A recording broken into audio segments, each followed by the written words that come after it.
the end of demonstrations? Because it seems like things are really going on behind you, even still. You guys are just spreading propaganda. That's Yeah. what you guys do. You say everyone here is violent. No, it's the cops. Tell the truth about Justin Trudeau. Who's his daddy, huh? Yeah, well, this is a feature of these demonstrations, Yasmin, we haven't seen in Canada a whole lot. I know the MAGA movement in the United States, you've seen a lot of this kind of thing, but protesters, now they see their occupation of the city coming to an end after 3 weeks, increasingly turning their anger against journalists. We've seen a lot of our colleagues up here covering these protests being harassed, screamed at, as you can hear. This is the one thing, Yasmin, that... All right, guys, so as you see there, that was some footage of some of the Canadian Freedom Convoy protesters giving MSNBC a hard time for their bias and slanted coverage, right? As they should, right? I 100% support protesters giving MSNBC a piece of their mind verbally, right? When it comes to their bias reporting, right? Now, as you guys know, a good amount of the protests in Canada have quelled as Justin Trudeau enacted his Emergencies Act, right, which basically declared financial warfare on the truckers and the supporters of the Freedom Convoy, and also used police to crack down on the protests as well. That resulted in a lot of conflicts between the protesters and police that saw people get arrested, violence between citizens and police, things that you really don't necessarily want to see. Now, all of a sudden, now that that is over and the U.S. Freedom Convoy is about to start up and head to D.C., Justin Trudeau made a surprising statement today, right? And we're going to get into that. But before we get into that, I just got to let you guys know, if you like my channel and you like my commentary and you want to support my channel, you can do so by using the links in the description below. You can support the Patreon, you can support the PayPal, you can support the merch. There are plenty of ways to support my channel if you would like to do so. And by the way, I told you guys I was getting some new cool items in the store, and one of the cooler items that I'm super excited about is my new racist mug, right? Which is simply a reminder of the definition of racist, which basically means anybody who disagrees with the Democrat Party, right? So if you want to check it out, you can get your racist mugs at the merch store. The link is in the description. Get your racist mugs today. Yeah. ain't that's how the conservative twins do it, right? I'm new to this picture stuff, guys. I'm uncomfortable with this stuff, but I think that's what they do, right? I think that's how the Hodge twins do it. So without further ado, let's actually listen to this press conference from Justin Trudeau, in which he came out today and surprisingly announced that he was revoking his emergency powers. Take a look. We were very clear that the use of the Emergencies Act would be limited in time. And today, after careful consideration, we're ready to confirm that the situation is no longer an emergency. Therefore, the federal government will be ending the use of the Emergencies Act. We are confident that existing laws and bylaws are now sufficient to keep people safe. A joint committee of parliamentarians will be struck to review the declaration of emergency. Within 60 days, there will be an inquiry into the circumstances that led to the Emergencies Act being invoked. It will look at how we got there and why it was required. It could look at policing. The inquiry could also examine the funding, influence, and disinformation that supported the illegal blockades and occupations, both foreign and domestic.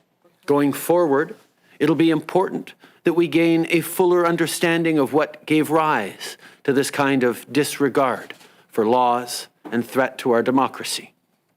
We need to make sure our institutions are prepared and ready in the future.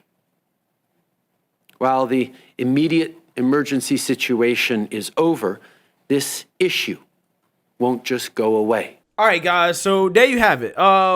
Justin Trudeau surprisingly is revoking the use of the Emergency Act literally days after they extended it for 30 days, right? It looked like he would just have this power seemingly indefinitely, right? That's what I thought would happen. Okay, now I don't know why he's doing this. maybe there's pressure from the Conservative Party, maybe, you know, the lawsuits, maybe there's some legal things going on in the background that may be making him do this, as, I mean, there's not really an emergency anymore. Okay. And a lot of people were criticizing him, saying, listen, it's not an emergency anymore. Why do you still need these powers? Okay. And he was saying, oh, well, they might come back. That's why we need these powers. Okay.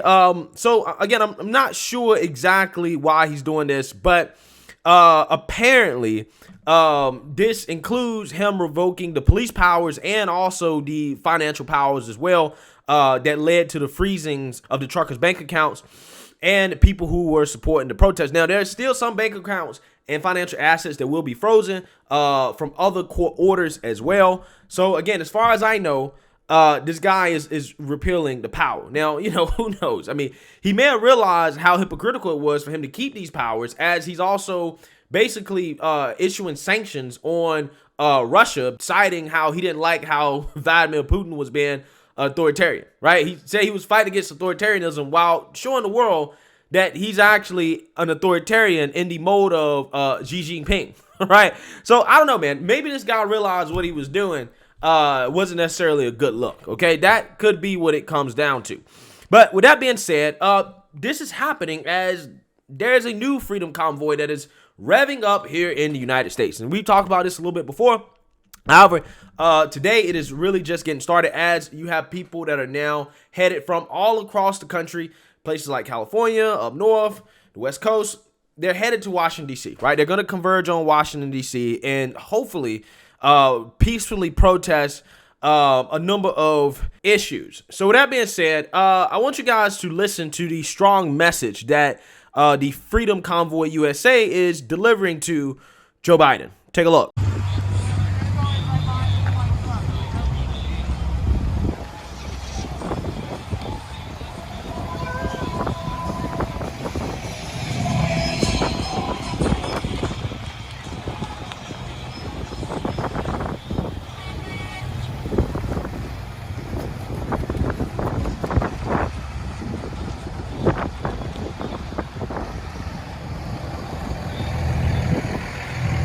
This message is for the President of the United States of America. My name is Kyle Sefcik of the Freedom Convoy USA 2022, and our routes meet here in DC on March 1st in time for your State of the Union address. We are very organized, and our routes are public. I even pulled a permit for the National Mall to be respectful. I just want to be as transparent as possible from the start so there's no confusion. We are coming peacefully, and we're going to do this lawfully and constitutionally. I want the rest of the world to know our plans, so that there's no twisting and lying about who and what we are. I'm coming to you as a father, a small business owner who's unaffiliated to any parties. We just want government overreach to end. On behalf of Freedom Convoy USA 2022, we are asking you to end the state of emergency, end the mandates once and for all. Sir, the world is watching us, because they know that if what's happening in Canada happens to us here in the land of the free, then freedom as we know it is gone. So we are leaving the choice to you. The decision is in your hands. All right, guys. So that's a message right there that I think was delivered perfectly, right? And I think it's important because you need to establish up front that, hey, you know what? We're peaceful. We have a permit to be here. We're doing this lawfully. We're going to do this constitutionally. We're not going to be violent. Okay. And the reason why is because the mainstream liberal media is going to look for any way that they can to smear this as some type of, I don't know, white supremacist protest, right? That's what they're going to do. That's what they're going to say. Okay. They're going to call it insurrection. They're going to say blah, blah, blah, blah, blah. Okay. But again, people know the truth, right? Because what happened in Canada is that a vast majority of those protests there were peaceful. So when the media was trying to smear it, I think anybody with common sense and that actually could see what was going on realizes that, okay, right? The media is full of ish, okay? Because this is the same media that called the BLM protest peaceful, okay? Or mostly peaceful, but you saw buildings burning in the background, okay? Police precincts burned, stores looted, okay, people lost their lives. That didn't happen during the Freedom Convoy, right, in Canada, okay? And I don't want it to happen here either. I think if anything, you know, this is a time to show people, hey, you know, this is how you actually peacefully protest, right? Now, with that being said, I did a video yesterday in which I outlined that Democrats support the actions of Trudeau to quell the protests in Canada. Now, it remains to be seen whether or not Biden's going to take these same actions, okay? But a lot of it, again, depends on exactly what the U.S. Freedom Convoy does. If they do what some people are saying they're going to do, which is to shut down some roads and highways, you know, it could get ugly, right? It can get ugly. And Fox News actually did an interesting segment in which they asked people, you know, how they feel about the Freedom Convoy and would they support some of these tactics. And I want you guys to take a look at it because I think it does a good job of showing how people feel about this issue and what could possibly happen. Take a look. But I also think they can make a big difference by just parking their trucks.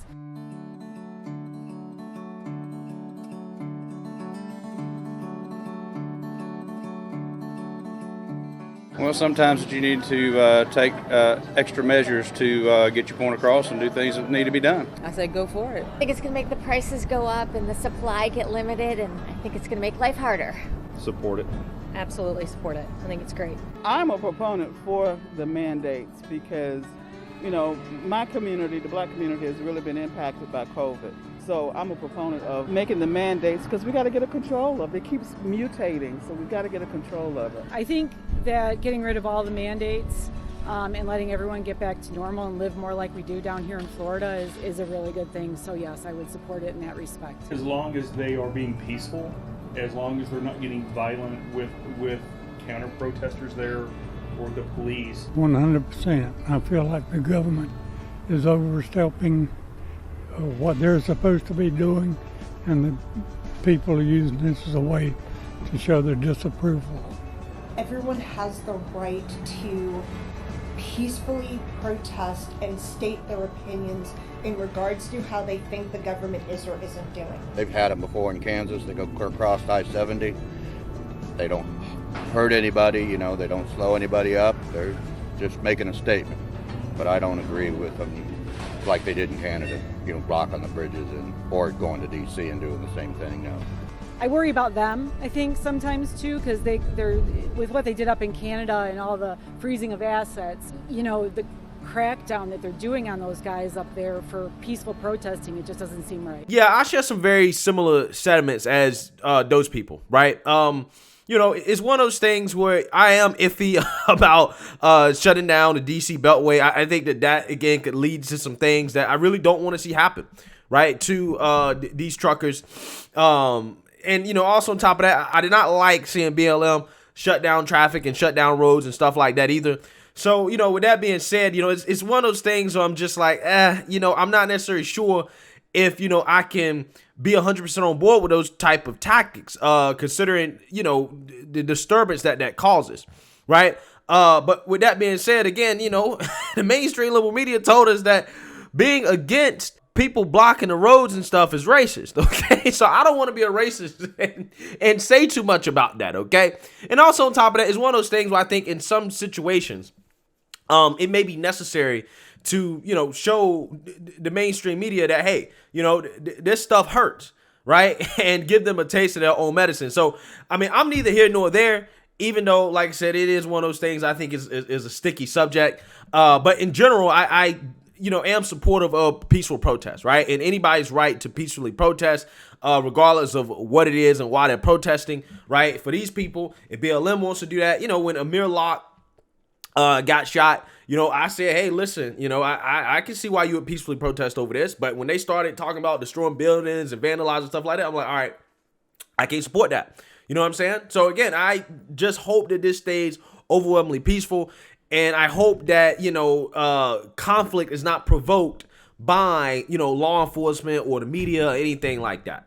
Right. That's what I'm hoping happens. Right. Because I want these people to stay safe. I don't want to see their assets frozen. I don't want to see what happened in Canada happen in the U.S. I really don't want to see that.